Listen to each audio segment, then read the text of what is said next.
ये वो पावन धरा है काशी की जहां हम बैठकर भगवान शंकर की पावन कथा को श्रवण कर रहे हैं।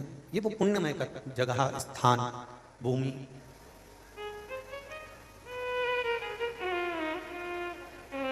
जिसको स्वयं देवाधिदेव महादेव ने अपने लिए निश्चित कर रखा।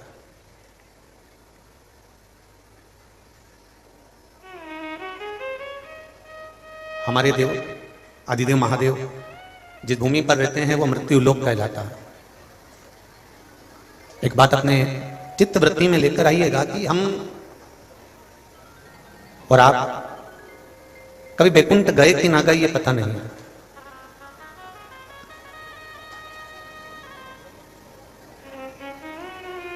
आप में से कोई अगर बैकुंठ गया हो तो बात दूसरी है, पर हम तो नहीं गए अभी तक, और ब्रह्मलोक भी हम नहीं गए। आप में से कोई गया हो तो बात दूसरी है।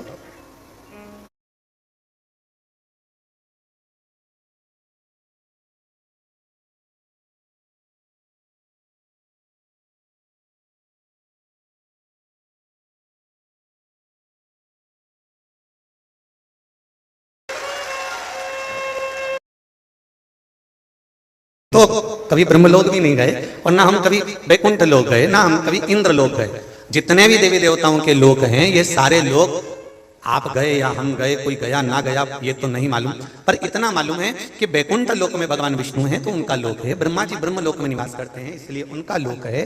इंद्र इंद्र लोक में निवास करते हैं इसलिए उनका लोक है। भगवान कृष्ण गौलोक में निवास करते हैं इसलिए उनका लोक है। पर मेरा देवाधिदेव महादेव मृत्यु लोक में निवास करता है, ये लोक मैंने जरूर देखा है, ये निश्चित है। इसका गौरव आपको और हमको दोनों जगह पर होना चाहिए। इसका गौरव आप और हमको होना चाहिए कि कोई पूछे कि तुमने किसी लोक का दर्शन किया है, तुमने किसी लोक को देखा है, तुमने किसी लोक का दर्शन करा किया, तो आपके भीतर ये एक बात गौरव से उत्पन्न होना चाहिए। हाँ, हमने एक लोक देखा है और वो मेरे देवाधिदेव महादेव का मृत्यु लोक देखा है, जहां मेरा शंकर बसता है, जहां मेरा शिव बसता है। अब कहा कि महादेव तो कैलाश पर रहते हैं,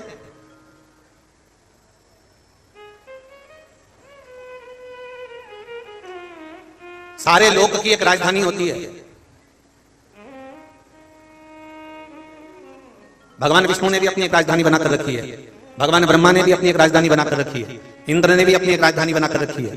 ब्रह्मलोक में जाएंगे तो ब्रह्मलोक में एक राजधानी मिलेगी, बैकुंठ में जाएंगे तो बैकुंठ लोक में एक राजधानी मिलेगी, इंद्रलोक जाएंगे तो इंद्रलोक में एक राजधानी मिलेगी। मृत्यु लोक में देवाधिदेव महादेव की राजधानी कौन सी है? तो बाबा देवाधिदेव महादेव ने कहा मेरी एक ही राजधानी है काशी, जहां पर मैं न्याय करने बैठे, जहां मेरा देवाधिदेव महादेव, जहां मेरा ओघड़दानी, जहां मेरा बाबा केवल न्याय करने बैठता है। और न्याय की मूर्ति मेरे देवाधिदेव महादेव कहते हैं कि मृत्यु के समय पर जब श्वास आखिरी चल रही हो, अंतिम चल रही हो, मृत्यु के समय पर जब श्वास अंतिम बिंदु पर होती है, तब मेरे देवाधिदेव महादेव कहते हैं कि सारी दुनिया के लोग महामृत्युंजय को याद करते हैं। उसका एक कारण है क्योंकि मैं उस समय पर खड़ा होकर उसकी श्वासों की गिनती में न्याय प्रदान करता हूं और उसको मोक्ष दे देता हूं, फिर उसको संसार सागर में भटकने नहीं देता। मैं संसार सागर में फिर वो भटकने नहीं देता।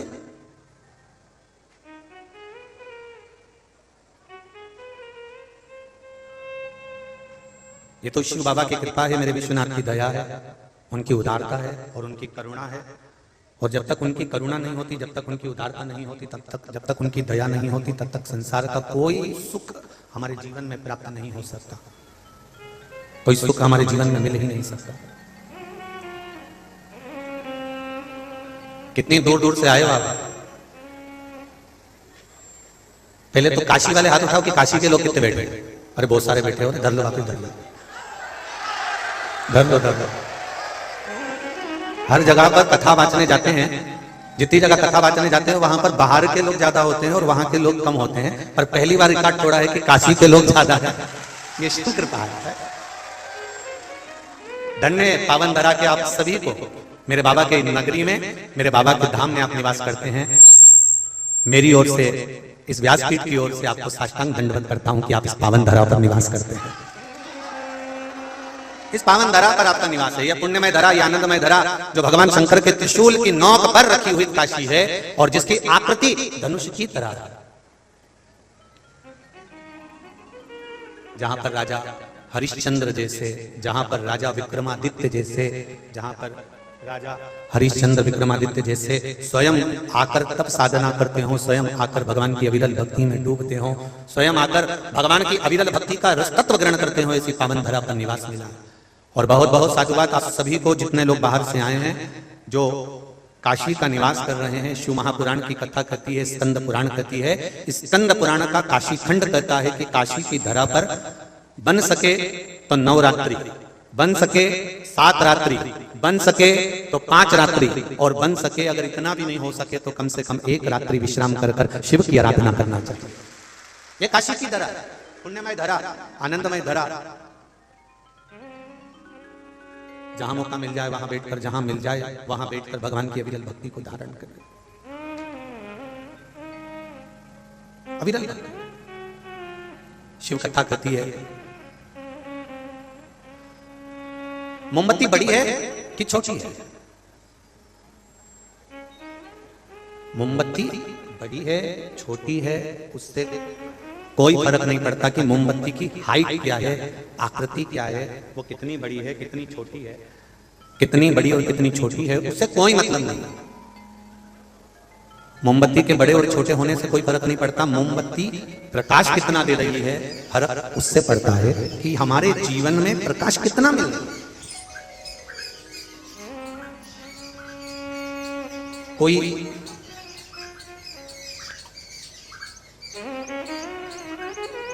बहुत ऊंची ऊंची कुर्सी पर आप बैठ गए, बहुत ऊंचे ऊंचे पद पर आप बैठ गए, बहुत ऊंचे ऊंचे मान सम्मान की कुर्सियों पर आप बैठ गए, उससे यह नहीं पता पड़ता कि आप कितने ऊंचे हो। मोमबत्ती कितनी बड़ी है और कितनी छोटी, उससे यह फर्क नहीं पड़ रहा। देखा यह जाता है कि आपकी योग्यता कैसी है। उस योग्यता के माध्यम से, आपके व्यवहार के माध्यम से, आपके स्नेह के माध्यम से आप कितनों को क्या प्रदान कर रहे हैं, कितनों को क्या दे रहे हैं। कोई वैभव देता है, कोई धन देता है, कोई दौलत देता है, कोई सत्ता देता है, कोई संतान देता है, कोई कुछ देता, कोई कुछ देता है। पर मेरे महादेव के से पूछा गया कि आप संसार के लोगों को क्या प्रदान करते हो, तो भगवान देवादिदेव महादेव ने कहा, केवल मेरे पास में एक ही चीज है जो मैंने पार्वती जी को दी है, वो संसार के लोगों को देना चाहता हूं। भगवान शिव से पूछा कि आपने पार्वती जी को क्या दिया, तो शंकर भगवान ने कहा, अमर गुफा में बैठकर मैंने पार्वती जी को अमर कथा सुनाई है। जो भगवान की कथा का रसतत्व ग्रहण कर लेता है, शिव कहते हैं, फिर उसके जन्म संसार सागर में बार बार नहीं होता, फिर उसकी मुक्ति निश्चित हो जाती है। हमारे बीच में सतुआ बाबा जी पधार रहे हैं, एक बार जोरदार ताली बजाकर स्वागत करें। और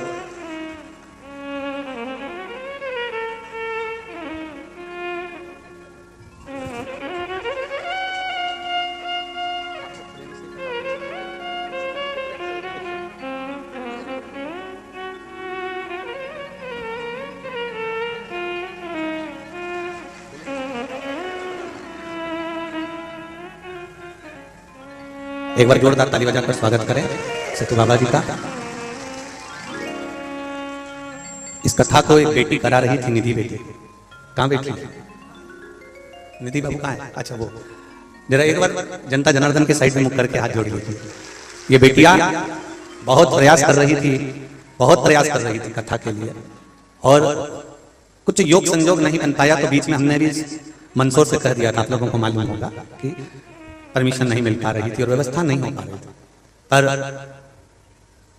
आदरणीय सतुआ बाबा जी को मैं दंडवत साष्टांग प्रणाम करता हूं, जिनका अथक प्रयास रहा और पूर्ण प्रयास के साथ में काशी नगरी में यह कथा आपके प्रयास से हो सके। बहुत बहुत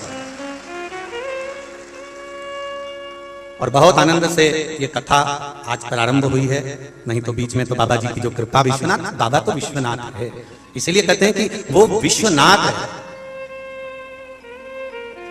एक बात समझ में तो आती है कि संसार में जब मनुष्य जन्म लेता है, भले लोग कहते हैं इसके माता हैं, इसके पिता हैं, ये हैं वो हैं, पर संसार में जन्म लेने वाला मानव, जितना संसार में चींटी हो, झिंगुर हो, जलचर हो, थलचर हो, वायुचर हो, जितने जीव हो, ये सब कहीं लगता नहीं कि ये इनके ऊपर ये अनाथ नहीं है। अगर ये अनाथ हैं तभी तो हमारे यहाँ पर कहा जाता है कि ये विश्वनाथ है, ये भोलेनाथ है, ये श्रीनाथ है, ये रघुनाथ है, ये बद्रीनाथ है, ये केदारनाथ है, अर्थात इनके होने से हम सनातन।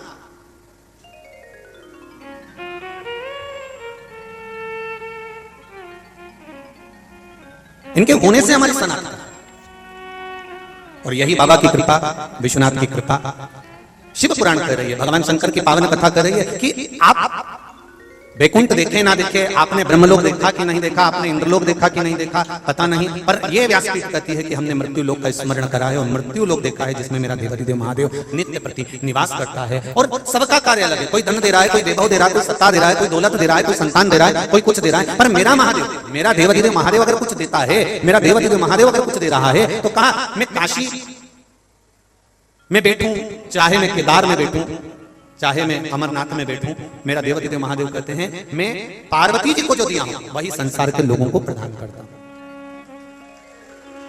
पक्षपात मेरे देवाधिदेव महादेव के पास में नहीं है, पक्षपात मेरे भोलेनाथ जी के पास में नहीं है, मेरे शिव जी के पास में तो केवल एक भक्ति है और एक साधन, परमात्मा को पाने का एक मूल साधन। इसलिए आपको बारंबार हम लोग कहते रहते हैं सारी समस्या का हल, जरा जम के बोलिए, सारी समस्या का हल एक लोटा जल।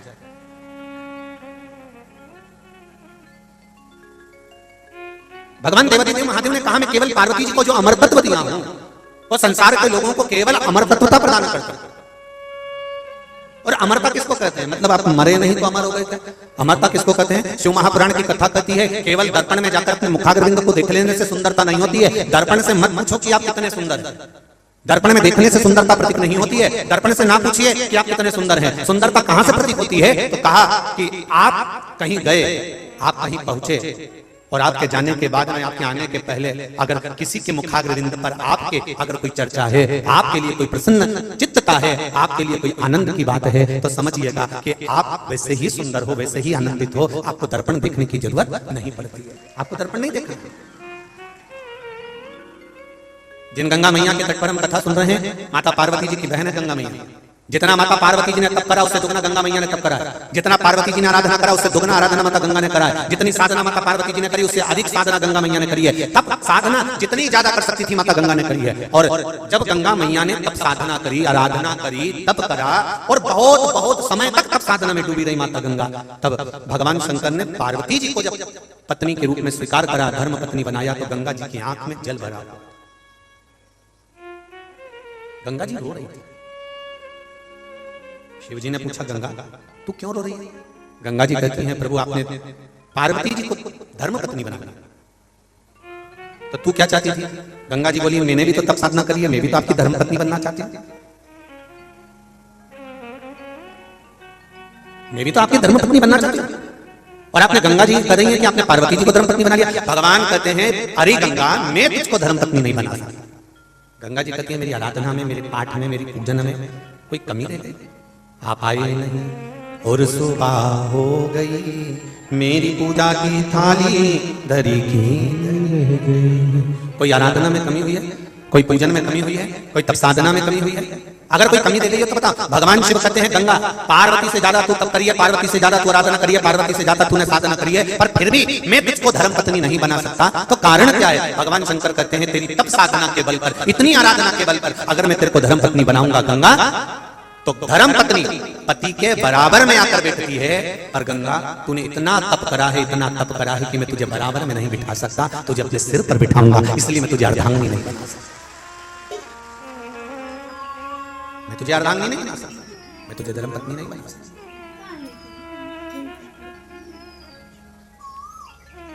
कई लोग कहते हैं हम भगवान को एक लोटा जल चढ़ा के हम पूजन करते हैं, हम आराधना करते हैं, हम भगवान को भजन करते हैं, कीर्तन करते हैं, मंत्र जाप करते हैं, हम स्मरण करते हैं, हम भगवान की इतनी आराधना करते हैं, इसके बाद भी भगवान हमारी क्यों नहीं सुनता?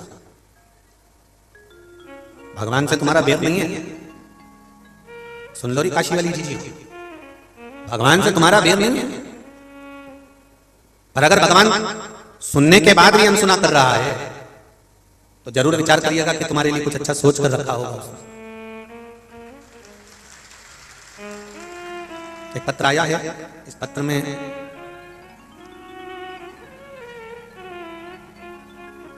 सुरभि अर्पित साहू जबलपुर से हैं, कहीं बैठे हो तो हाथ हिलाइएगा। सुरभि अर्पित साहू कहीं बैठे हो तो दोनों हाथ हिलाइएगा। आप ही हैं? दोनों हाथ हिला दीजिए। श्री शिवाय नमस्ते। मैं अर्पित साहू जबलपुर से आई हूं। मेरे पेट में गठान हो गई थी लगभग 6 cm की, उसका ऑपरेशन होना था। दूसरे दिन जब मैं घर आई, मैंने अर्पित को बोला मुझे ऑपरेशन नहीं कराना। अर्पित बोले गठान बढ़ती जा रही है, करा लो। मेरे पास दूसरे दिन 2 बजे तक का टाइम था। मैंने YouTube में गठान ठीक करने का उपाय ढूंढने का प्रयास करा, तब आपकी कथा प्राप्त हुई। जब उसमें आया कि एक बेल को जलाकर पीपल के पत्ते पर रखकर बेलपत्री के पेड़ के नीचे पिपलेश्वर महादेव का नाम लेकर स्मरण करें और कुछ समय बाद उस जले हुए बेल की भस्म को लेकर शिवजी पर अर्पित करें। बाद में उसे वही मंदिर में रखकर थोड़ा सा सेवन करें। वह उपाय मैंने करना प्रारंभ करा। दोपहर दूसरे दिन 2 बजे मेरा हॉस्पिटल में ऑपरेशन होना था। पति मुझे हॉस्पिटल लेकर गए। डॉक्टर बोले ऑपरेशन थिएटर में ले जाने की तैयारी होने लगी। तब मैंने डॉक्टर साहब से कहा डॉक्टर साहब एक सोनोग्राफी और कर लीजिए। डॉक्टर साहब ने एक सोनोग्राफी और करी और एक सोनोग्राफी और कर उस रिपोर्ट को जब डॉक्टर साहब ने देखा तो डॉक्टर भी आश्चर्य में पड़ गए कि वो गठान गायब हो चुकी थी। वो गठान नहीं, गठान समाप्त, गठान चली। अब ठीक है सुरभि, ठीक है बाबू। श्री शिवाय। विश्वनाथ जी को धोख लगा कर जाना, बाबा से कहकर जाना बाबा आपने ऑपरेशन नहीं होने दिया। ये आप ही की करुणा और आप ही की कृपा है। आपका विश्वास, आपका भरोसा, आपकी दृढ़ता, आपका स्नेह जो आप बाबा देवादिदेव महादेव को दे रहे हैं, प्रदान कर शिव कथा कह रहे हैं। एक देवराज नाम का ब्राह्मण कुल में जन्म लेने के बाद भी कर्म अच्छा नहीं कर पाया, श्रेष्ठ कर्म से वंचित है। कोई श्रेष्ठ कर्म नहीं कर पाया। कभी कभी मनुष्य का जीवन मिल जरूर जाता है, परंतु उस मानव के जीवन को प्राप्त करने के बाद भी उस मानव के मूल तत्व को नहीं समझ पाता। मिल गया मनुष्य की देह, मिल गया मानव का शरीर, उसके बाद भी हम नहीं समझ पाता। कितनी कृपा करी होगी बाबा ने, कितनी दया करी होगी, कितनी करुणा करी होगी कि सारी दुनिया के लोग काशी विश्वनाथ की धरा पर 1 रात्रि 2 रात्रि 5 रात्रि रुकने के लिए आते हैं। और आप पर बाबा देवादिदेव महादेव की कितनी कृपा हुई होगी कि आपको काशी का निवास दिया। आप काशी का निवास कर रहे हो, आप गंगा जी के घाट पर रह रहे हो, आप मां गंगा के घाट पर निवास कर रहे हो, काशी का निवास कर रहे हो। जरा विचार करिएगा कि बाबा की कितनी कितनी करुणा, कितनी उदारता। एक बार हमने पहले भी कथा में काज फिर करा, आप अपने घर में अपने कमरे में कभी भी अटाला चीज नहीं रखते। रखते हो क्या? नहीं। आप अपने कमरे में जो भी रखोगे, आपका फोटो अच्छा वाला, जो बेकार फोटो है उसको फेंक दो, कहीं उठा के रख दो। गुलदस्ता अच्छा वाला, सामान अच्छा वाला, अलमारी अच्छी वाली, ड्रेसिंग अच्छी वाली, जो भी अपने कमरे में रखते हो सब वीआईपी चीज, सब अच्छी चीज रखते हो। तो जरा विचार करिए, मेरे काशी विश्वनाथ ने भी अपनी काशी में अटाला को नहीं रखकर रखा होगा, सब वीआईपी को ही रखकर रखा जो उसके हैं अपने। यहां रहने वाला एक रिक्शा चलाने वाला भी है, एक झाड़ू लगाने वाला भी है, एक हाथ गाड़ी चलाने वाला भी है, एक स्वीपर भी है। यहां रहने वाला चाहे एक ब्राह्मण हो, क्षत्रिय हो, वैश्य हो, शूद्र हो, जो भी है, यहां रहने वाला एक जरा सा रिक्शा चलाने वाला भी है, एक जरा सा पादुका जोड़ने वाला भी है। तो जरा विचार करिएगा कि विश्वनाथ की नगरी में रह रहे हो तो आप साधारण नहीं हो सकते। मेरे शंकर के पुराने कुछ जुड़े हुए पहले के कोई संबंध होंगे जो बाबा ने आपको इस नगरी में रखा, इस नगरी में रखा। और रहने के बाद भी अगर हमारे मन में, हमारे चित्त में, हमारी वृत्ति में, हमारे भाव में, हमारी चित्त वृत्ति में, हमारे मन में ये भाव उत्पन्न हो जाए कि हम कुछ गलत कर दें, तो ये मन में सोचिएगा कि हमारे विश्वनाथ की नगरी में हम रह रहे हैं और बाबा हमको रखे हैं, तो ये बाबा की कृपा ही तो है, बाबा की करुणा ही तो है।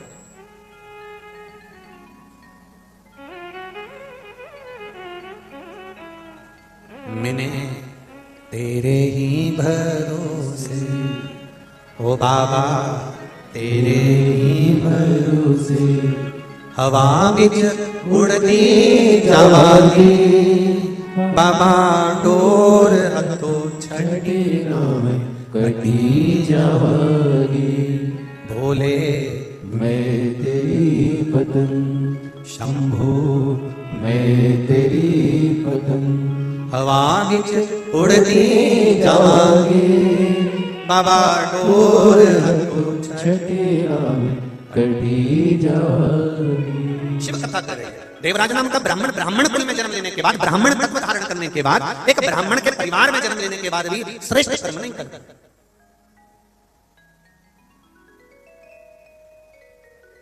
महाराज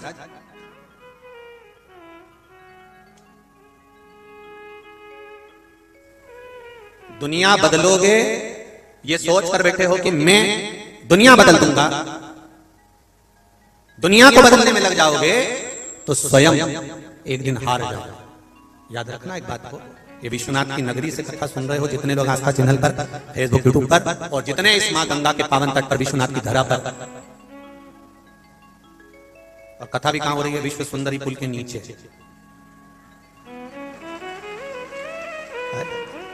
महाराज जगह भी मिली विश्व सुंदरी पुल के नीचे। तो यहां जितनी भी बैठी हैं सब विश्व सुंदरी ही हैं। और यहां हम लेडीज और पुरुष से मतलब नहीं रख रहे हैं कि महिला को कहा गुरुजी ने कि पुरुष को कहा। यहां तो जितने पुरुष हो, महिला हो, जितने हो, आप बाबा की राजधानी में बैठे हो, बाबा की राजधानी में, तो शंकर भगवान के पास तो जो भी आता है वो शिव का गण ही रहता है। तो उसमें अब ये थोड़ी ना है कि ये गणी है कि गण है। यहाँ तो सब एक बराबर है। यहाँ तो आत्मा देखी जाती है, चित्तवृत्ति मन देखा जाता है। तो हृदय की सुंदरता होना चाहिए। दुनिया बदलोगे तो स्वयं हार जाओगे। शिव महापुराण कहती है कि दुनिया को बदलने चलोगे तो स्वयं हार जाओगे। इसलिए शिव पुराण कहती है स्वयं को बदल लो तो दुनिया जीत जाओगे। स्वयं को बदल, हम अपने आप को नहीं बदल पाते। हम अपने स्वभाव को, अपनी चित्त को, अपनी वृत्ति को। देवराज ब्राह्मण कुल में जन्म लिया, ब्राह्मण कुल में रह रहा है, ब्राह्मण परिवार में जन्म लेने के बाद भी सब कुछ कर सकता था, पर अपने आप को नहीं बदल पाया, अपनी चित्त वृत्ति को नहीं बदल पाया, अपने आप को बदल नहीं पाया।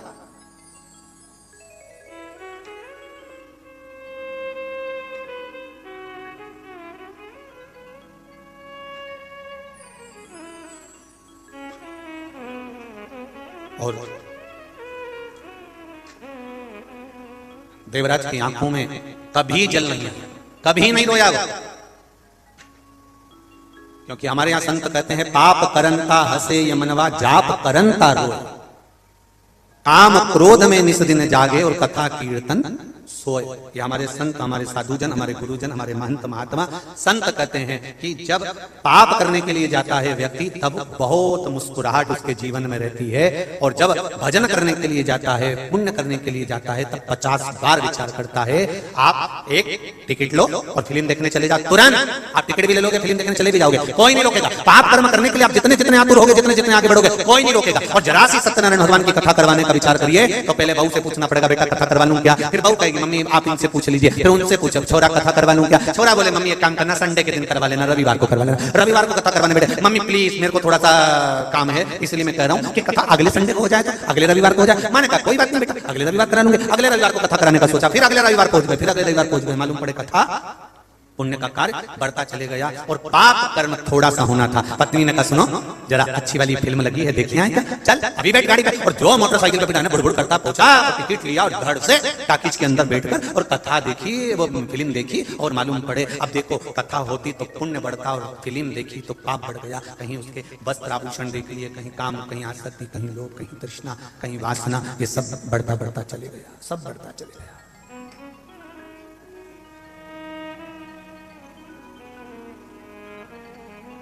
भगवान शंकर के होना, आप कई लोग ऐसे हैं, कई लोग जितने भी यहाँ बैठे होंगे वो सब एक लोटा जल चढ़ा रहे होंगे। बोलो रे चढ़ा रहे हो कि नहीं चढ़ा रहे? जरा जम के तो बोलो चढ़ा रहे हो सब? जितने बैठे हो ना सब एक लोटा जल चढ़ा रहे हो। तो मतलब ये पक्का हो गया कि तुमने भगवान शंकर से संबंध जोड़ लिया। जोड़ लिया कि नहीं जोड़ लिया? परंतु ये तुम हाँ तो कर रहे हो कि तुमने शिव जी से संबंध जोड़ लिया, पर निभाना कठिन है। संबंध जोड़ना सरल है, साहब ये हमारी बहन है, ये हमारा भाई है, ये हमारा काका जी का छोरा है, ये हमारी काकी जी की छोरी है, तो ये संबंध तो कोई भी जोड़ ले, पर जीवन पर्यंत संबंध निभाए तो जाने ना। लोन लेना सरल है। आपने किसी को फोन लगाया साहब हमारा लोन दिलवा दीजिए, हमको बहुत तकलीफ है, और बस एक बार दुकान चालू हो जाए मैं सारा लोन चुका दूंगा, जितनी किस्त होगी सब चुका दूंगा। तुम एक बार बैंक में बात कर लो और मेरा लोन दिला दो। लोन लेना सरल है पर किस्त देना जम के बोलो कठिन है। उसी तरह संबंध बनाना सरल है पर संबंध निभाना कठिन है। बहुत दुनिया का सबसे कठिन काम है संबंध को निभाना, बहुत कठिन। कई लोग 15 दिन 20 दिन 1 महीना पानी चढ़ा देते हैं शिव जी को और फिर विचार करते हैं कि बाबा मेरी नौकरी लगा दे, और नौकरी नहीं लगी तो इन्होंने कहा लोटा उठा और पटक दे। मतलब संबंध तो तुमने जोड़ लिया पर निभाया नहीं।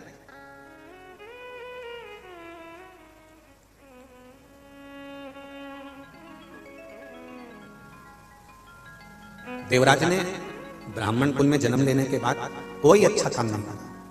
एक घर में पत्नी भी है, बच्चे भी हैं, कुटुंब भी है, कबीला भी है। कभी पत्नी ने अपने पति से ये नहीं कहा कि तुम मेरे लिए चोरी कर ला। कभी बच्चों ने नहीं कहा कि पापा पिताजी मेरे लिए कुछ चुरा कर ला। इतने बैठे हो, जितनी माताएं बैठी हैं उससे ज्यादा आज कथा में पुरुष वर्ग भी बैठा हुआ। यहाँ जितने पुरुष वर्ग बैठे हैं, कभी दिल से हाथ रखकर बोलना कि तुम्हारी पत्नी ने कभी कहा कि तुम चोरी कर लाओ। तुम्हारे बच्चों ने कभी कहा कि पापा मेरी अच्छी एजुकेशन के लिए, मेरी अच्छी पढ़ाई के लिए आप चोरी कर लाना, आप मेरे लिए झूठ बोल कर लाना, कपट कर लाना, बेईमानी कर लाना, गलत काम कर लाना। कभी ना पत्नी कहती है कि तुम गलत काम करो और ना कभी बच्चे कहते हैं कि गलत काम करो। पर तुम अपने मन से दुकान पर बैठकर व्यापार में, नौकरी में, व्यवसाय में 1 का 2 करना चालू करते हो। क्यों? क्योंकि तुम्हें लगता है मेरी पत्नी का, मेरे परिवार का मुझे भरण पोषण करना है, मुझे अपने परिवार को संभालना है, मुझे अपने परिवार के लिए कुछ करना है, परिवार के लिए कुछ करना है। एक आगे बढ़ने की ललकता तुम्हारे भीतर प्रकट होती चली जाए।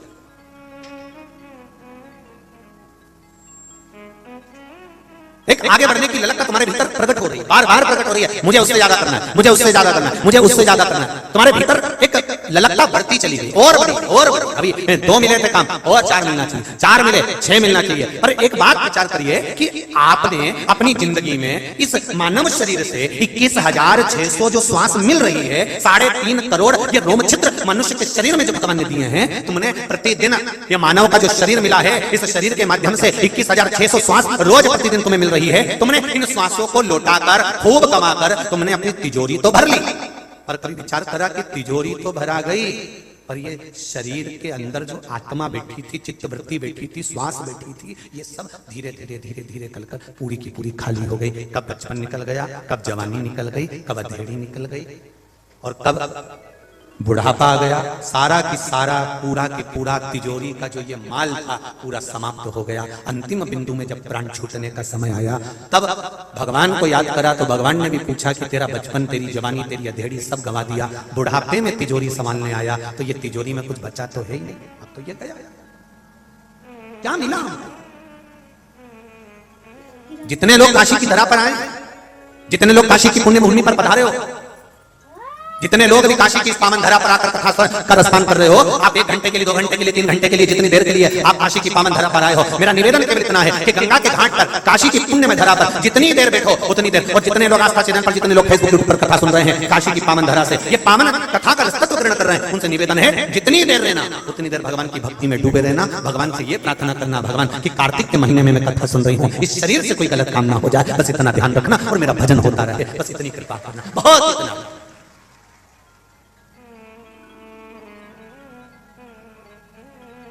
मत लगाओ मंदिर में दिया, हम तो बार बार कहते हैं मत लगाओ अगरबत्ती, पर एक काम तो करो कि अगरबत्ती भी लगाओगे भगवान जितना प्रसन्न होगा, दिया लगाने से भगवान जितना प्रसन्न होगा। अगर आपके पास दिया नहीं, अगरबत्ती नहीं, धूपबत्ती नहीं, मत लगाओ, पर एक काम तो करो कि किसी का मन मत दुखाओ। अगर मन नहीं दुखाओगे तो अगरबत्ती और धूपबत्ती की भी जरूरत नहीं पड़ेगी, भगवान प्रसन्न हो जाएगा, भगवान प्रसन्न।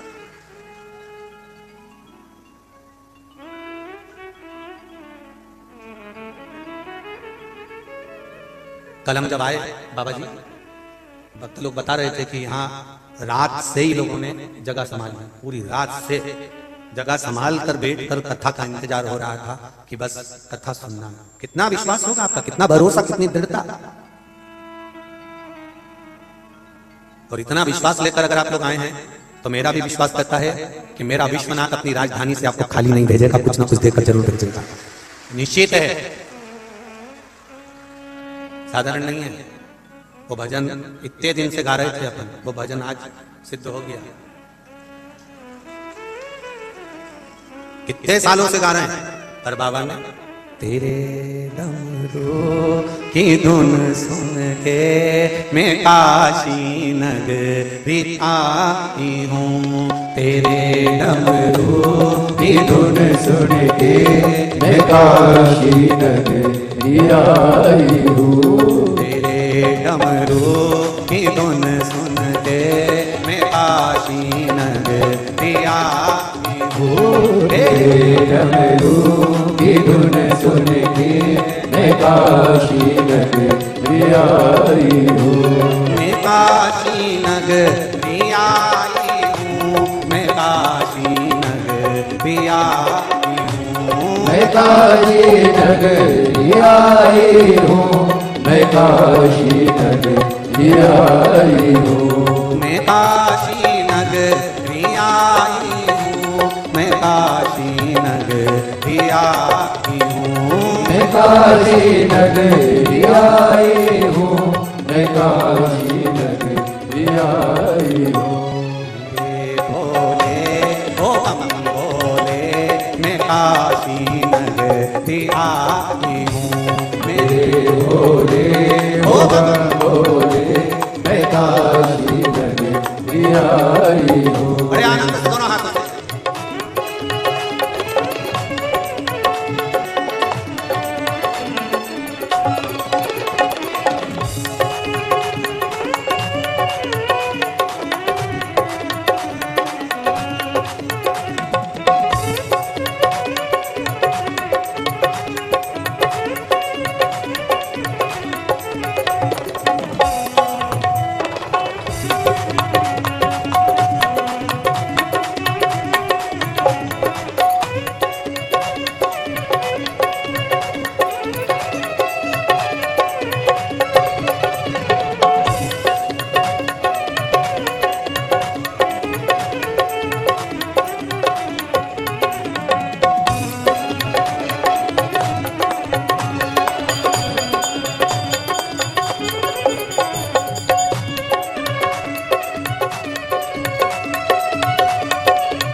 ने ओ भोले तेरी काशी में गंगा है। सुना है हमने ओ भोले तेरी काशी में गंगा है।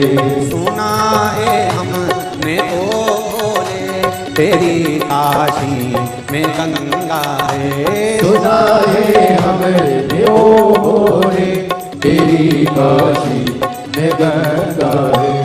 उसी गंगा में नहाने को मैं काशी नगरी आई हूँ। उसी गंगा में नहाने को मैं काशी नगरी आई हूँ। मेरे भोले ओ हम भोले मैं काशी नगरी आई हूँ। मेरे भोले ओ हम भोले मैं काशी नगरी आई हूँ।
सुना है हमने ओ भोले तेरी काशी में मुक्ति है।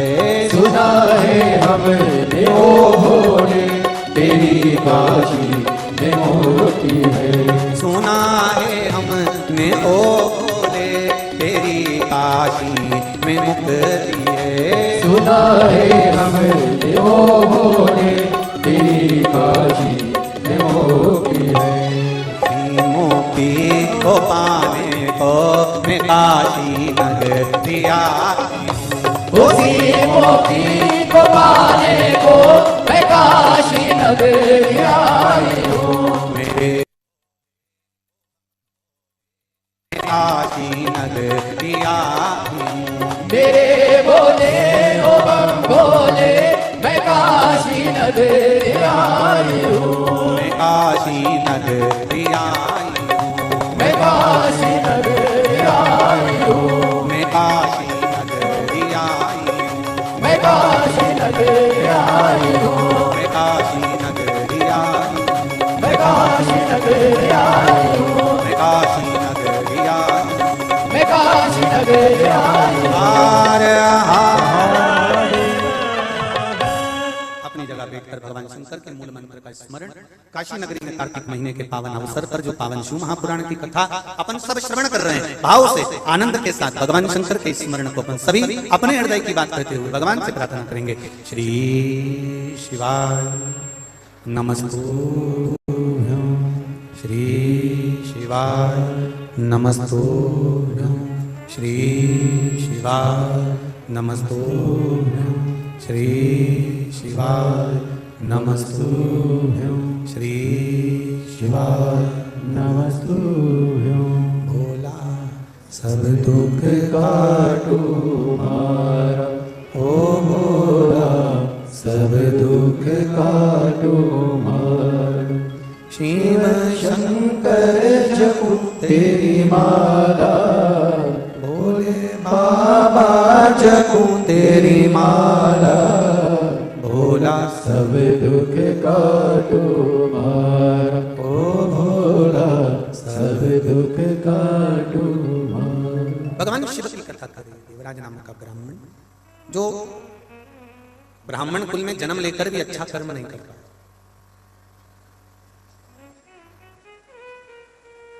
काशी में जन्म लेने के बाद भगवान शिव के मंदिर में पहुंचने के बाद भगवान शंकर की धरा पर आने के बाद भी अगर आप अच्छा कर्म ना कर पाए तो आपका जीवन फिर व्यर्थ है।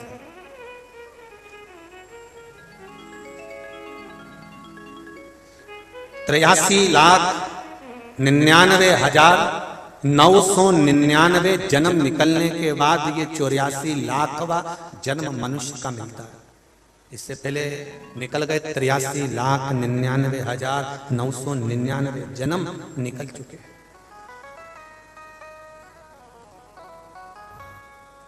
वो जन्म निकलने के बाद में फिर ये मनुष्य की देह 84 लाखवें नंबर पर प्राप्त हुई और वो भी हम यूं ही कमा दें तो कोई मतलब का।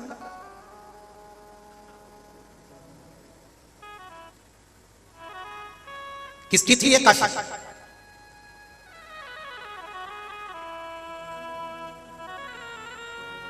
पचास 50,000 वर्ष तक भगवान बैकुंठ छोड़कर काशी में रहकर भगवान ने नियम दिया था। भगवान विष्णु ने एक नियम भगवान विष्णु ने धारण करा था कि सबसे पहले जब पृथ्वी का निर्माण होगा, सृष्टि का निर्माण होगा, सूर्य की किरण जहां पर पहली पड़ेगी, जिस जगह पर पहली किरण पड़ेगी उस जगह पर भगवान विष्णु ने कहा था मैं अखंड तप करूंगा। और जैसे ही पृथ्वी का निर्माण हुआ, सृष्टि का निर्माण हुआ, सृष्टि का निर्माण होते से सृष्टि का जैसे निर्माण हुआ, सृष्टि का निर्माण होते से पृथ्वी का निर्माण होते से सूर्य की पहली किरण सबसे पहले काशी में पड़ी तो भगवान विष्णु बैकुंठ छोड़कर काशी में आकर निवास कर गए। भगवान विष्णु बैकुंठ छोड़कर काशी में आ गए और भगवान विष्णु ने इसी काशी में 50,000 वर्षों तक भगवान विष्णु ने काशी में रहकर तप साधना।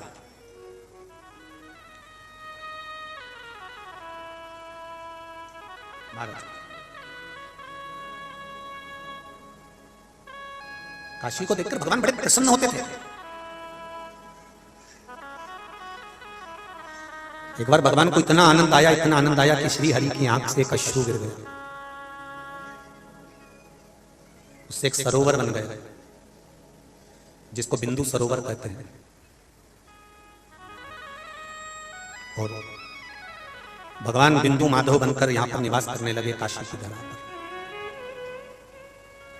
बिंदु सरोवर पर भगवान बिंदु माधव बनकर निवास करने लगे। 50,000 वर्ष तक जब भगवान यहां तप साधना में डूब गए, तब माता लक्ष्मी भगवान को ढूंढते ढूंढते काशी पहुंच गई।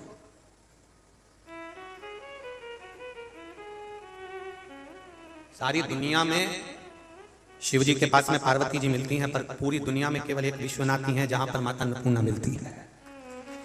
जहां अन्नपूर्णा महारानी मिलती है वो पूरी दुनिया में एक ही है, विश्वनाथ की पावन धरा ये काशी, ये विश्वनाथ की पावन धरा ये काशी, जहां अन्नपूर्णा भगवान शंकर के साथ आई माता लक्ष्मी भ्रमण करती करती काशी में पहुंच गई। देखा तो भगवान नारायण तो तप में ली, भगवान विष्णु तो तप साधना में लीन, उन्हें कोई मतलब नहीं कि कौन आया। भगवान तब जब तप साधना में लीन हो गए, लक्ष्मी जी के नैनों में जल भर गया तो लक्ष्मी जी दौड़कर अपने मायके चली गई। दौड़कर जब मायके में पहुंची है माता लक्ष्मी, और माता लक्ष्मी ने जब मायके में पहुंचकर अपनी मां के गले लगी ख्याति देवी के, तो ख्याति देवी ने पूछा, बेटी क्या हो गया, तू रो क्यों रही है, तेरी आंखों में अश्रु क्यों है, किस लिए रो रही है, तू आंख में आंसू क्यों भरा हुआ। अगर बेटी की आंख में अश्रु होता है ना तो पिता और माता तो पूछेंगे ना कि आखिर कारण क्या है बेटा। जब हमने लड़का अच्छा ढूंढा, सर्विस वाला ढूंढा, परिवार अच्छा ढूंढा, खूब दहेजा भी दिया, खूब जोरदार की नौकरी करने वाली, तो तेरी आंख में आंसू क्यों, तू क्यों रो रही है। लक्ष्मी जी के भाई आ गए और दाता विदाता ने आकर पूछा, क्यों लक्ष्मी क्या हो गया, क्यों रो रही है, क्या हुआ, क्या तेरे को, रोने का कारण क्या है। ख्याति के गले लग गई, माता के गले लग गई, माता लक्ष्मी रो रही, खूब रो रही। मां ने खूब पूछा, बेटा हुआ क्या, क्या कारण है तू रो रही है। तब लक्ष्मी जी ने कहा, मां मेरे स्वामी बैकुंठ को छोड़कर 50,000 वर्ष का तप करने के लिए काशी में जाकर निवास करा है, और वो वहां तप की मुद्रा में, साधना की मुद्रा में बैठे हुए हैं। मैं गई, वहां पहुंची, पर मैंने देखा कि वहां नारायण मुझे देख भी नहीं रहे, वहां देख भी नहीं रहे।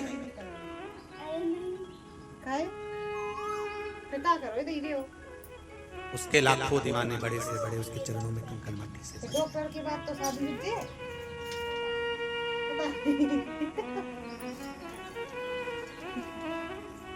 सारी दुनिया में जाइएगा, हो सकता है वहां लक्ष्मी से काम बन जाए, पर पूरी दुनिया छोड़कर विश्वनाथ के पास आइएगा, यहाँ लक्ष्मी से नहीं केवल तुम्हारी भक्ति से काम बन जाता है, केवल तुम्हारी भक्ति।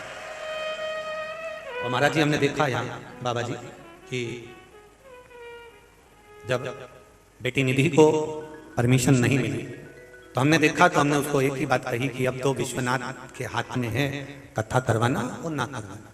इतने में तो बाबा की कृपा, सतु बाबा की कृपा हो गई, और विश्वनाथ से बाबा जी ने भी विनती करी होगी और कहीं योग संयोग बना। तो जहां सारी दुनिया में धन से काम होता होगा, सारी दुनिया में लक्ष्मी से काम होता होगा, पर यह मेरा विश्वास करता है, शिव महापुराण की कथा कहती है कि लक्ष्मी भी उस स्थान से अपनी मां के गले जाकर मिलकर कहती है कि मां तो स्वामी मेरे मुझे देखे तक नहीं है। कारण क्या है, क्योंकि जिस भूमि पर नारायण 50,000 वर्ष तक तप कर रहे हो, उनको कहते हैं कि मुझे लक्ष्मी देखने की जरूरत नहीं पड़ती, यहां तो भक्ति के बल पर विजय प्राप्त होती है, भक्ति के बल,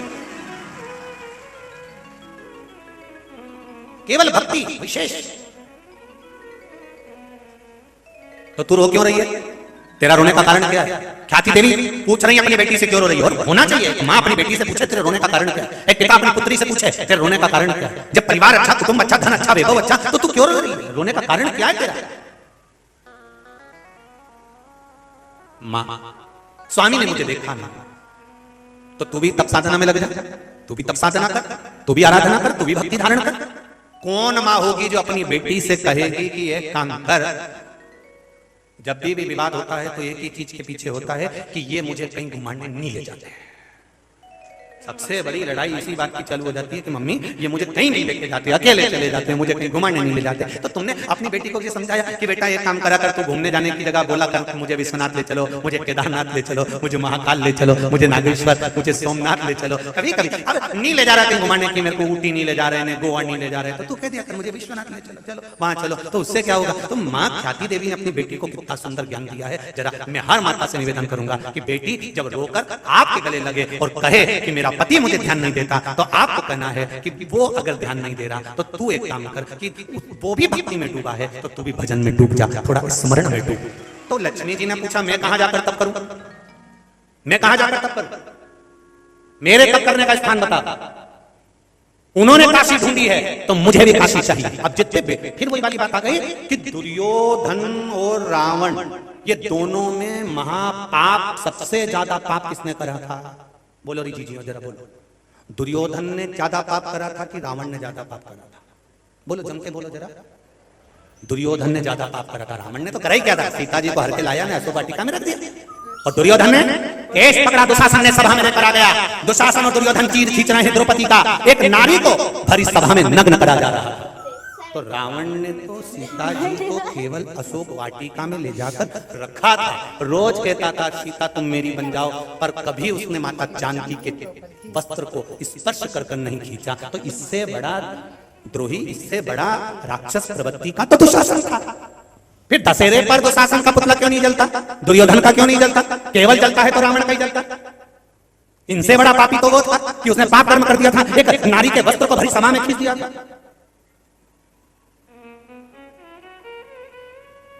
कारण क्या था? बस एक कारण था जिसके कारण रावण के पुतले को आज तक जलाया जाता है कि दुशासन दुर्योधन अपनी माता और पिता के पास में बैठकर, धृतराष्ट्र गांधारी के पास में बैठकर, अपने परिवार वालों के पास में बैठकर अपनी जिद को छोड़ देते हैं। और लंकाधिपति रावण मरते दम तक अपनी जिद नहीं छोड़ा। जो जिद नहीं छोड़ता उसका अंत बुरा हो जाता है, इसलिए रावण का अंत बुरा हो जाता है। जिद छोड़ना पड़ता है। माता लक्ष्मी ने कहा जब मेरे पति काशी में तप कर रहे तो मुझको अभी काशी चाहिए, मैं बिना काशी के तप नहीं करूंगा। तो माता ख्याति देवी ने कहा चली जा काशी में, जा तू ही जा काशी में, वहीं पे तप कर ले। नहीं मैं नहीं जाऊंगा। कई माताएं जब लड़ाई कर लेती ना अपने पति से, पत्नियां, तो वो कहती इनकी गाड़ी में तो बैठ के नहीं जाऊंगी तो नहीं जाऊंगी, ये अलग गाड़ी में जाए, मैं दूसरी गाड़ी में जाऊंगी। तो पति बेचारा फिएट में गया और ये एम्बेसडर में गया। अब दिक्कत तो अब ये कि मेरे को भी काशी चाहिए और ये मैं काशी के बिना तप नहीं करूंगी। तो माता ख्याति देवी ने कहा कि सुनो लक्ष्मी, एक काम करो कि तुम नारायण की धर्म पत्नी हो, नारायण अगर तप करते हैं तो काशी बन जाती है, तू तप करेगी तो वो भी काशी बन जाएगी। और इतने में लक्ष्मी जी भ्रमण करती करती उत्तराखंड की भूमि पर पहुंच गई। जिस उत्तराखंड की भूमि पर लक्ष्मी जी ने तप करा तो वहां भी एक काशी यहां है और एक काशी, कौन सी काशी कहते हैं उसको? जम के बोलो जरा। उत्तर काशी। वहां पहुंच गई माता लक्ष्मी।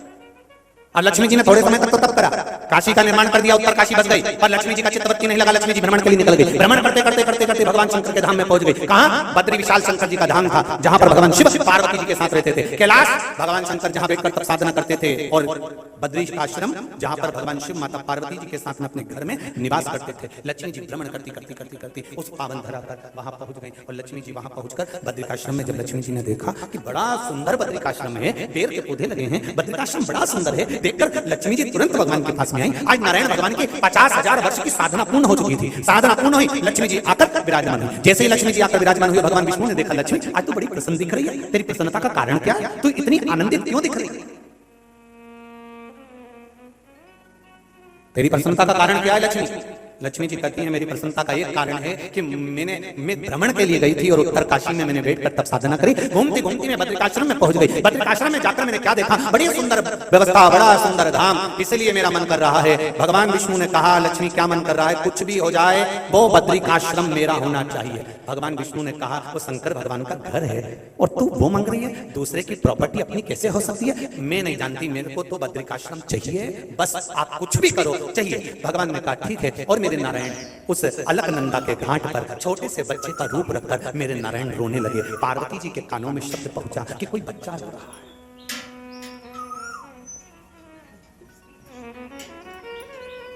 ये काशी की कथा चल रही है। काशी का महत्तम चल रहा है। एक बच्चा रो रहा है, पार्वती जी के कानों में शब्द गया तो पार्वती जी जाकर देखी छोटा सा बच्चा रो रहा है अलकनंदा नदी के तट पर। अलकनंदा नदी के तट पर एक छोटा सा बालक। पार्वती जी ने देखा, शिव जी के पास आए, बाबा स्वामी शंकर भगवान को क्या है, कोई माँ अपने बच्चे को भूल गई अलकनंदा के तट पर, बहुत रो रहा है, बहुत रो रहा है, और बड़ा सुंदर है, बड़ा सुंदर। शंकर भगवान बोले, पार्वती मैं आंख बंद करके तप साधना में बैठ रहा हूं, तुम भी मेरे पास में आंख बंद करके तप साधना में बैठ जाओ। पार्वती जी बोली, आप करुणा सागर हो, आप दया सागर हो। भगवान शिव बोले, वो सारा सागर में जान गया, पर तू चुपचाप मेरे पास में बैठ गया। आप एक छोटे से बच्चे पर दया नहीं कर सकते? भगवान बोले, दया ही दुख का कारण हो जाएगी, पार्वती चुपचाप बैठ जा। पार्वती जी बोली, सारी दुनिया आप पर विश्वास करती है और एक बच्चा रो रहा है, आप उसको बचाना नहीं चाहते? शंकर भगवान बोले, पार्वती मैंने कहा ना चुपचाप मेरे पास में आकर बैठ जा। पार्वती जी बोली, मैं उस बच्चे को लेकर आऊंगा।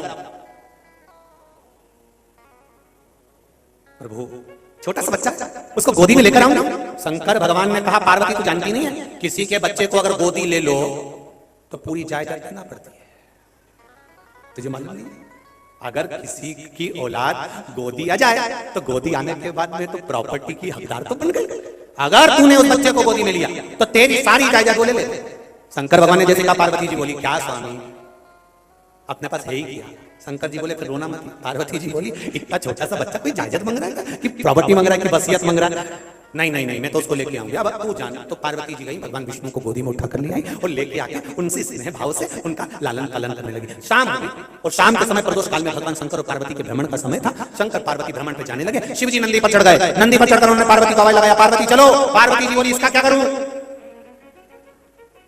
शिव जी बोले, घर में छोड़ दे। प्रभु इतना छोटा सा बच्चा है, घर में कौन देखेगा, कौन देखेगा इसको? शंकर भगवान ने कहा, ये नंदी भृंगी श्रृंगी ये जैसा बेटे हैं, ये सब इसका स्मरण करेंगे, तू छोड़ इसको, घर में छोड़। और पार्वती जी ने उसे घर में छोड़ दिया। छोड़ने के बाद भगवान शंकर ने डमरू बजाया। डमरू बजाया तो भृंगी श्रृंगी जितने थे सब घर से बाहर निकल गए, बच्चे को अंदर छोड़ दिया और भगवान पार्वती को लेके भ्रमण पर निकल गए। घूमते घूमते भगवान आ गए काशी। भ्रमण करते करते बड़े आनंद के साथ पहुंच गए। पहुंचने के बाद जैसे ही बद्रिकाश्रम में पहुंचे, पहुंचते से ही शंकर भगवान को अब गाड़ी पे से धीरे से उतरे, नंदी पर से धीरे से उतरे। पार्वती जी कूदी और अपने बेटे का स्मरण आया, और बेटे का स्मरण आया तो बच्चे को देखने के लिए भागी। जैसे ही भागी, बद्रिकाश्रम का दरवाजा बंद। दरवाजा जैसे ही बंद, पार्वती जी ने आवाज लगाई, दरवाजा खोलो, दरवाजा खोलो, दरवाजा खोलो। कोई नहीं खोले। अंदर भृंगी तो बाहर खड़े थे, जी माता जी। श्रृंगी बाहर खड़े थे, जी माता जी। तो अंदर कौन है? वो छोटा बच्चा। दरवाजा किसने लगाया पता नहीं। पार्वती जी खूब आंख में आंसू भरने लगी, मेरे घर में कौन प्रवेश कर गया?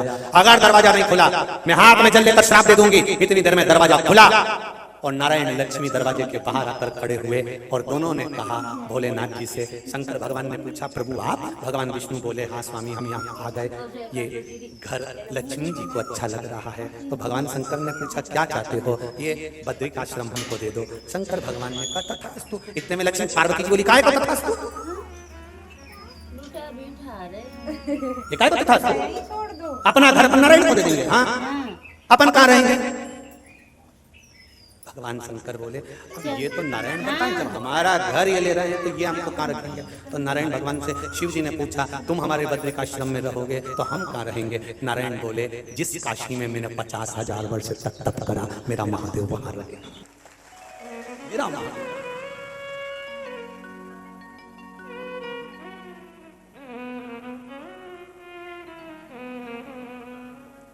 शिव जी बोले, मैं गंगा के बिना नहीं रह सकता, यहां पर अलग गंगा है, मैं गंगा के बिना नहीं रह सकता।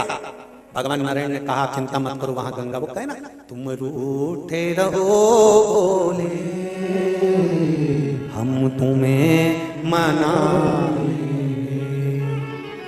आहों में असर होगा, घर बैठे बुलाएंगे।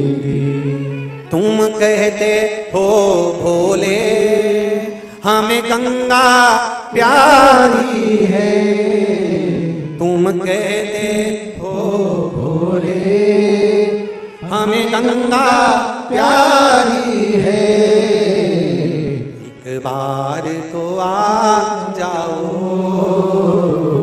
गंगा भी बुला देंगे, एक बार तो आ जाओ, गंगा भी बुला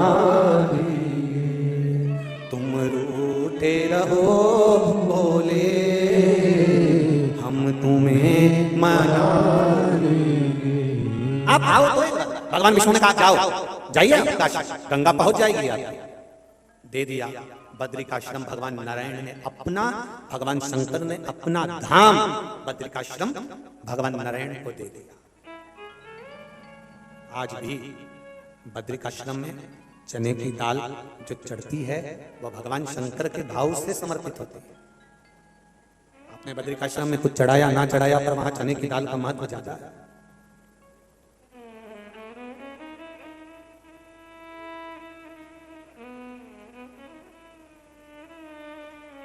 भगवान आए स्वयं, नारायण लक्ष्मी भगवान शंकर को लेकर, बिंदु माधव स्वयं इस काशी की पावन धरा पर भगवान शंकर को लेकर आए। और भगवान शिव ने जो काशी को देखा, जो काशी देखकर मेरे देवादिदेव महादेव, पार्वती जी को निहारने लगे। पार्वती जी शिव जी को देख रही और शंकर भगवान माता पार्वती को देख रहे हैं। इसलिए काशी को नंदन वन कहते हैं। कौन सा वन है ये? जम के बोलो जरा। नंदन वन। उज्जैनी को महाकाल वन कहते हैं। उज्जैनी को क्या कहते हैं? महाकाल वन। इसको कहते हैं नंदन वन काशी। नंदन वन का मतलब क्या है?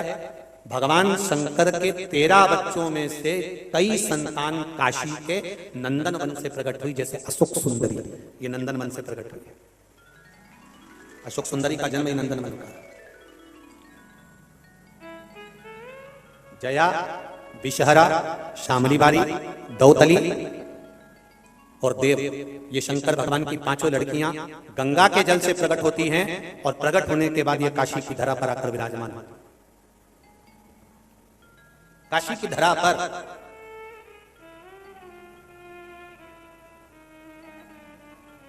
संपूर्ण नगरी।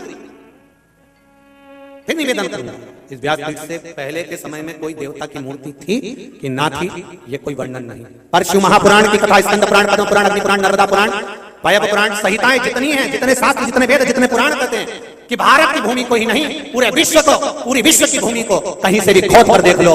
अगर खोदोगे तो उसकी खोदने में एक जरूर निकलेगा, वो मेरा महादेव जरूर निकलेगा, ये निश्चित है। क्योंकि कंकर शंकर हर जगह विराजमान है। कंकर शंकर सब जगह विराजमान है। कंकर शंकर हर जगह पर विराजमान, हर जगह वो प्रकट है, प्राप्त। महाराज बहुत बीमारियां चल रही है, बहुत बीमारियां। वो कहते हैं ना अभी लोग कोरोना महामारी आई थी, तो कहते हैं ना बहुत बीमारी चल रही है, इसलिए मुख पर मास्क पहनो और गले में रुद्राक्ष और तुलसी की माला पहनो। क्या क्या पहनना है? जरा जम के बोलो जरा। मुंह पर मास्क और गले में रुद्राक्ष और तुलसी की माला।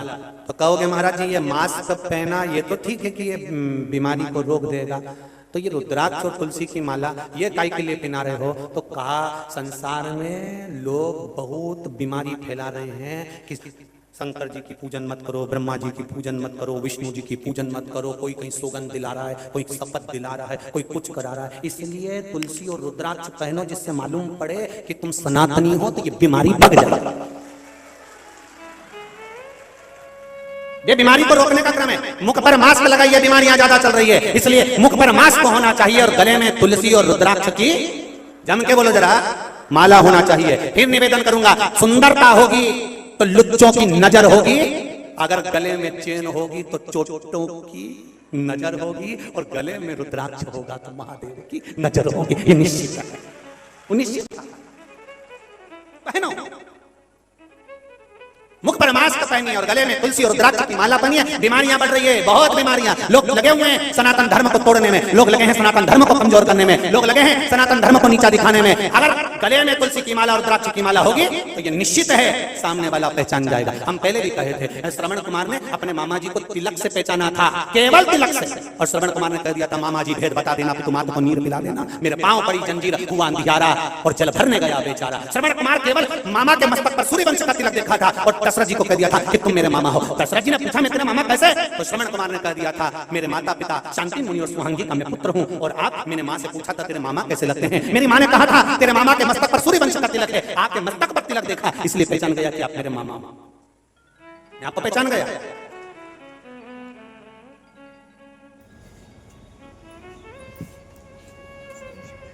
ये पहचान कहीं ना कहीं मैं महाराज जी कहने में पीछे नहीं हटूंगा।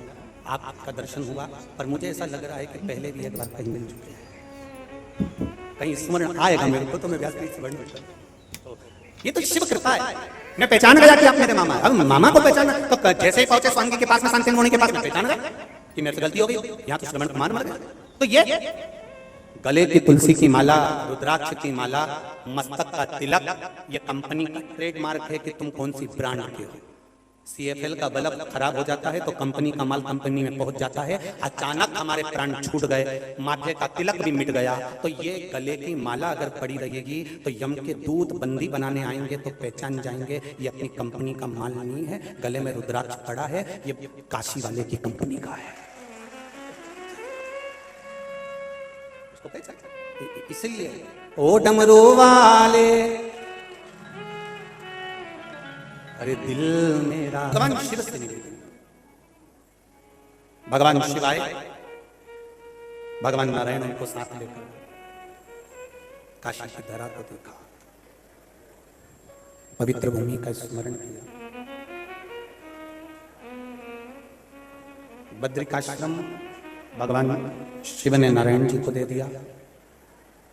जिस भूमि पर 50,000 वर्ष तक बैकुंठ छोड़कर भगवान काशी की पावन धरा पर बैठकर तप करे, वो काशी की पावन धरा भगवान ने शिव जी को, भगवान भोलेनाथ। कितने सतयुग, कितने त्रेता, कितने द्वापर, कितने कलयुग, ना जाने कितने कितने निकल गए। काशी अजर और अमर। कलयुग आता है सब नष्ट कर देता है, पर काशी नष्ट नहीं होती। प्रलय आता है सब कुछ नष्ट हो जाता है, पर काशी नष्ट नहीं होती। काशी जैसी है वैसी की वैसी रहती है। देवराज ब्राह्मण शरीर के महत्व को नहीं जान पाया कि यह मानव का शरीर जो मिला है बड़ी मुश्किल से मिला।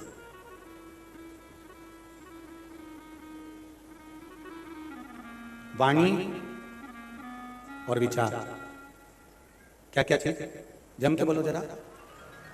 वाणी और विचार ये अपनी कंपनी का माल है इस शरीर का। वाणी भी अपने शरीर का है और विचार भी अपने शरीर का।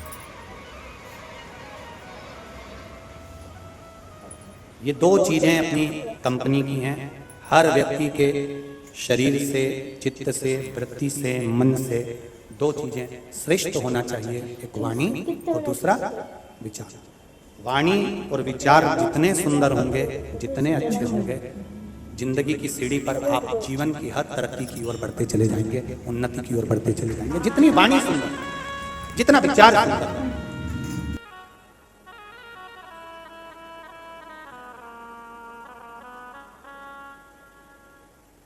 हम वाणी की भी सुंदरता रखें और हम विचारों की भी सुंदरता रखें।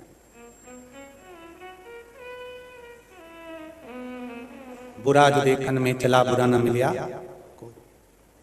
अर्थात विचार अच्छे थे इसलिए हर बुरे व्यक्ति में भी हमने अच्छाई ढूंढी, अर्थात हमारे भीतर अच्छाई भरी हुई थी इसलिए हमने अच्छा ढूंढा, इसलिए हमने अच्छा ढूंढा। वाणी कोई कितना भी गलत कहे, कितना भी गलत बोले, कितना भी अपशब्द बोले, कितने भी ताने दे, कितना भी तानों पर ताने दे, पर वाणी पर अगर आपका संयम है, वाणी अगर आपकी श्रेष्ठ है तो वो आपको श्रेष्ठ बना देगी, ये निश्चित है। आपकी वाणी। हम कई बार कथाओं में कहते हैं कि जितने भी पत्रकार बंधु कथाओं में आते हैं उनकी जो कलम की श्रेष्ठता होती है,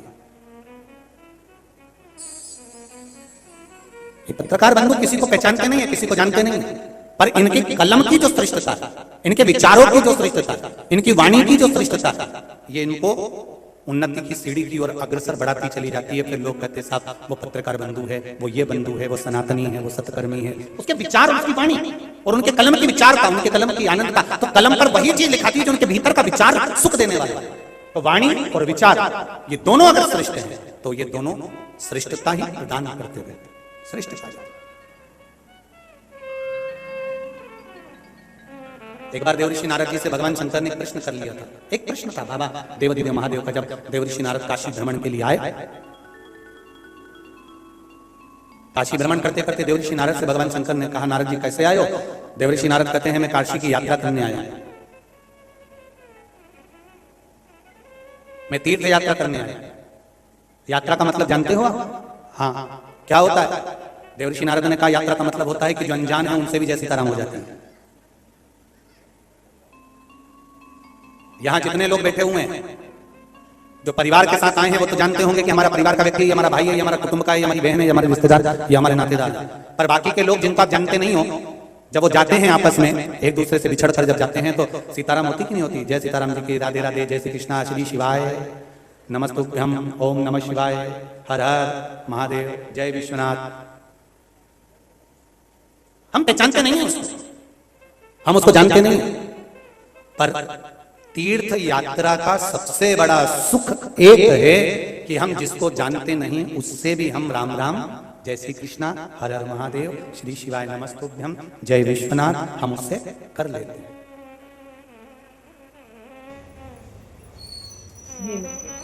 घर में और बाहर में यही अंतर है। जब हम तीर्थ यात्रा करने जाते हैं तो दूसरे से हर हर महादेव कर लेते हैं, और जब हम अपने रिश्तेदार के साथ कहीं घूमने जाते हैं तीर्थ यात्रा के अलावा, तो ये निश्चित है 5 दिन 7 दिन की यात्रा में एक ना एक दिन आपस में एक दूसरे का मुंह भगोना जरूर होगा, निश्चित है, इसको कोई टाल नहीं सकता। हम चले जाओ किसी के साथ में, अपनी बहनों के साथ में टूर बना, अपन तीनों चारों मिलके अपन ऊटी चलते हैं, अपन गोवा चलते हैं। तुम देखना कुछ ना कुछ बात पर, या तो जितने भाई बंधु होंगे उनमें, या जितनी बहन बंधु होंगे, रिश्तेदार होंगे उनमें, कुछ ना कुछ थोड़ा ना थोड़ा तो एक ना एक का तो मुंडा भगोना हो जाए, ये निश्चित है। और तीर्थ करने जाओ तो उसमें किसी का मुंह भगोना नहीं होगा। क्यों? क्योंकि तीर्थ करने आए। कहीं खिचड़ी मिल गई तो ठीक, रोटी मिल गई तो ठीक, दादा विश्वनाथ की नगरी है, नहीं तो कार्तिक का महीना चल रहा है, एक दिन का व्रत, सॉरी, पर मुंडा भगोना नहीं हुआ। इनने मुंडा को भगोना नहीं करने का। चलो ठीक है, जो हुआ ना, अपने इतने बड़े तीर्थ में आए हैं, भोजन हुआ ना, ठीक है, 3 बज रही है, अभी तक रोटी नहीं खाई, चलो ढाबा पे अब कथा सुन के चले, तो मुंडा भगोना हुआ क्या? अरे बोलो तो जम नहीं हुआ। क्यों? क्योंकि यहाँ जब हम तीर्थ जाते हैं तो तीर्थ में हम पराये को भी अपना बना लेते हैं, और जब हम कहीं और जाते हैं तो अपनों को भी हम पराया बना लेते हैं। ये अंतर है यात्रा का, तीर्थ यात्रा का, ये अंतर।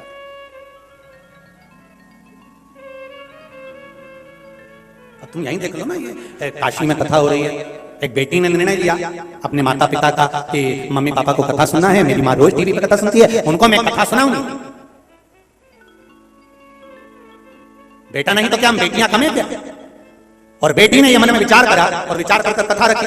अब देखिए कथा का विचार, सतमार्ग का विचार आया, जब भगवान की भक्ति का विचार आया तो धीरे धीरे धीरे धीरे धीरे धीरे पूरा काशी जुड़ता चले गया, और काशी जब एक हो जाता है तो विश्वनाथ की कथा हो ही जाती है। ये निश्चित है, पूरा काशी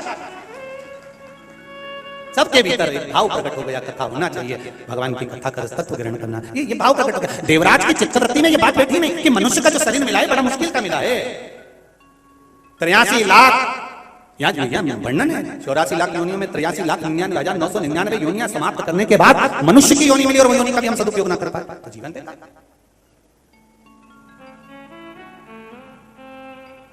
लगा देवराज ने चोरी का धन लेकर गया, शिव मंदिर में पहुंचा, कथा हो रही थी, उसके कानों में पड़ गई, निकला, बेलपत्री के वृक्ष की छांव में प्राण छूट गए।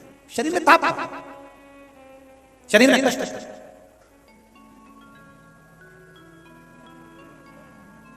अब जब शरीर में ताप पड़ा, शरीर में कष्ट पड़ा, शरीर में ताप के कारण उसके जब प्राण छूटे, प्राण छूटने के बाद जैसे ही प्राण छूटे, यम के दूत बंदी बनाने आए, पर यहाँ भगवान शंकर के गण खड़े हुए थे। पूछा कि ये आखिर कारण क्या है कि यमदूत इसको बंदी नहीं बना सकते? तो कहा कि इसने मृत्यु के समय पर भगवान शंकर की पावन कथा को श्रवण किया। माता जो एक लोटा जल चढ़ाती थी उसका पुण्य इसको प्राप्त हुआ, और बेलपत्री के वृक्ष की छांव में इसके प्राण गए, इसलिए ये नरक नहीं जाएगा, ये बैकुंठ को जाएगा, इसलिए इसको नरक का भोग नहीं भोगना पड़ेगा। देवराज नरक के भोग से वंचित रह गए महाराज, और नरक के भोग से वंचित अर्थात नरक नहीं भोगना पड़ा, उनको स्वर्ग चले गए और स्वर्ग का उन्होंने भोग भोगा। अंत कथा के अंदर महत्तम में बिंदुक की कथा आती है। चंचुला देवी का पति बिंदुक प्रेत योनि में इसलिए पड़ गया क्योंकि वो चोरी का धन लेकर आ रहा था, दीवार पर से नीचे कूदा तो पानी के कुंड में गिरकर मर गया। पहले भी आपको कथा में कहा, 3 तरह से मरे हुए व्यक्ति को स्वर्ग नहीं है, 3 तरह से मरे हुए व्यक्ति को मोक्ष नहीं है। पहला पानी में डूबकर मरा हुआ, दूसरा स्त्री के हाथ से मरा हुआ, तीसरा सर्प के डसे से मरा। इनकी मुक्ति नहीं है।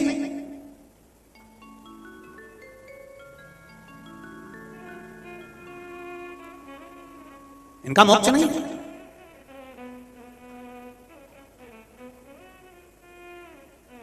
कई लोगों की आदत रहती है ऐसा,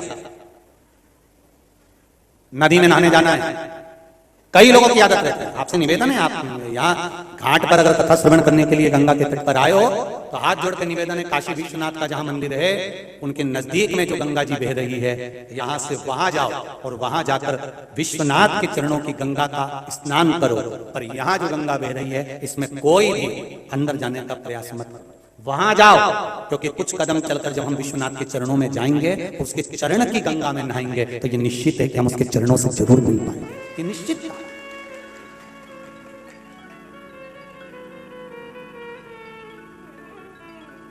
हाँ जाओ और आनंद करो, स्नान आदि करना है वहां करो, चरणों का रास्ता तो वहां का ग्रहण करिए। बिंदुक प्रेत योनि में पड़ गया, क्यों? क्योंकि पानी में डूबकर मरा। अथक प्रयास करना जिंदगी का एक बहुत बड़ा प्रयास करिएगा कि पानी में डूबकर मरे हुए व्यक्ति को मोक्ष नहीं है, सर्प के डसे से मरे हुए व्यक्ति को मोक्ष नहीं है, स्त्री के हाथ से मरे हुए व्यक्ति को मोक्ष नहीं है, उसका मोक्ष नहीं है, उसकी मुक्ति नहीं है। बिंदुक को मुक्ति नहीं है, प्रेत योनि मिल गई, भटक रहा है, प्रेत योनि में भटक रहा है। पत्नी को मालूम पड़ा कि पति शांत हो गया, उसका अंतिम संस्कार कर दिया। अंतिम संस्कार करा, करने के बाद अंतिम संस्कार के बाद में गांव के लोग सब काशी जा रहे थे, और आज चंचुला देवी के मन में यह भाव प्रकट हो गया कि मैं भी काशी चली, मैं भी काशी जाऊं। जितने लोग भारत की भूमि के, जितने लोग इस पावन कथा को देश और विदेश में बैठकर सुन,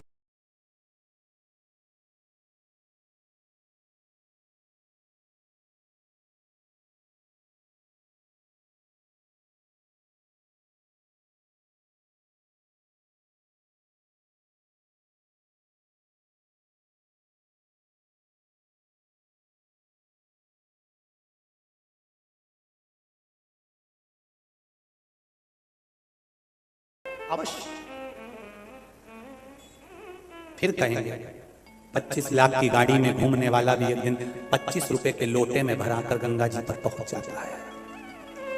लोग 25 रुपए के लोटे में भर के तुमको गंगा जी ले जाएं, उससे अच्छा है जीते जी इस करोड़ों की गाड़ी को एक बार शंकर के चरणों में लाकर छोड़ दो। जीते बहुत कठिन है मानव की, जो बहुत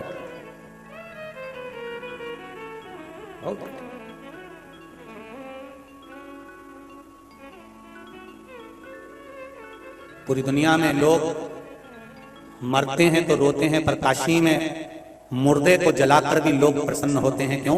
क्योंकि मेरे बाबा के चरणों में जा रहा है, मेरे बाबा के चरणों के पास। यहां तो लोगों के मुर्दे को देखकर रोते नहीं। कहीं होती है मसान की होली, कहीं मसान में होती है, शमशान में कहीं नहीं होती। ने रात ये भूतों की रात से या भस्म से कौन होली खेलता होगा? पर मेरा देवाधिदेव महादेव तो काशी में मसाना में भी होली खेलता है, तो यहाँ भी, और वो भी भभूति से होलियां और आनंद लेता है। ये साधारण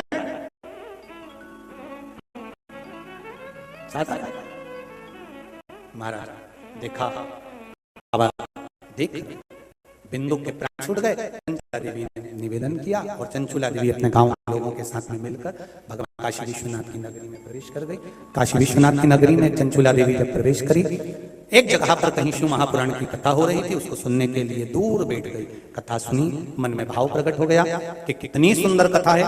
और मैंने ब्राह्मण के मुख से सुना है, मैंने बाबा के मुख से सुना है कि पापी से पापी जीव एक बार अगर शंकर की कथा का रसतत्व ग्रहण कर लेता है तो वो भगवान शंकर के कैलाश धाम में शिव का गण बन जाता है। तो क्यों मैं अपने क्यों ना मैं अपने पति को ये पावन कथा का रसतत्व ग्रहण कराऊं, ये मन में भाव प्रकट हो गया। और भाव प्रकट हुआ तो गंगा जी नहाने के लिए गई। गंगा नहा कर आ रही थी तो गंगा जी से उसने एक ही बात मांगी, हे गंगा मैया मुझे मेरे पति का यत्न बता दे। बस गंगा मैया से प्रार्थना करी और गंगा जी से प्रार्थना कर सीढ़ी चढ़कर ऊपर पहुंची और ऊपर पहुंचते से पांव उसका फिसला तो प्राण गए। तो वो नरक नहीं पड़ी, वो सीधे कैलाश धाम में माता पार्वती जी की सहेली बन गई, पार्वती जी की सखी बनकर विराजमान हो गई। पर मौन रहती, चुप रहती, कुछ बोलती नहीं, कुछ भी नहीं बोलती, एकदम चुप। पार्वती जी उसके पास में आकर बैठी तो पार्वती जी ने पूछा, पार्वती जी ने उससे निवेदन किया, क्या बात है चंचुला, तू बोलती क्यों नहीं है, तेरे शब्द कहां है? चंचुला कहती है, मैं अपने पति के लिए सोचती हूँ, विचार करती हूँ उसके होगा क्या। मेरा पति प्रेत योनि में पड़ा, इसकी मुक्ति कैसे हो, इसके मोक्ष का क्या मैं उपाय करूं, वो बताओ, इसकी मुक्ति का कोई उपाय। पार्वती जी ने कहा, एक काम करो, तुम रुका जी के पास जाओ, देवऋषि नारद के पास जाओ। देवऋषि नारद के पास गए, तुमरुका जी के पास गए। तुमरुका जी ने कहा, मैं कथा तो कह दूंगा पर जोड़ा कौन बैठेगा, वहां यजमान बनाकर किसको बिठाऊंगा, मैं यजमान के पद पर किसको विराजमान करूंगा, बताओ। तब चंचुला देवी की आंख में जल था। पार्वती जी ने कहा, तू चिंता मत कर, देव महादेव से कहे, जोड़ा उसी ने बनाया है, कथा भी वही सुनाएगा। शंकर भगवान से प्रार्थना करी, शिव जी ईश्वर जी बन गए, माता पार्वती जी गोरा जी बन गई और गणा और गोर बनकर ईश्वर जी और गोरा जी बनकर शिव महापुराण के यजमान बनकर कथा का रसतत्व ग्रहण करने के लिए चल, कथा का रसतत्व ग्रहण करने के लिए चल।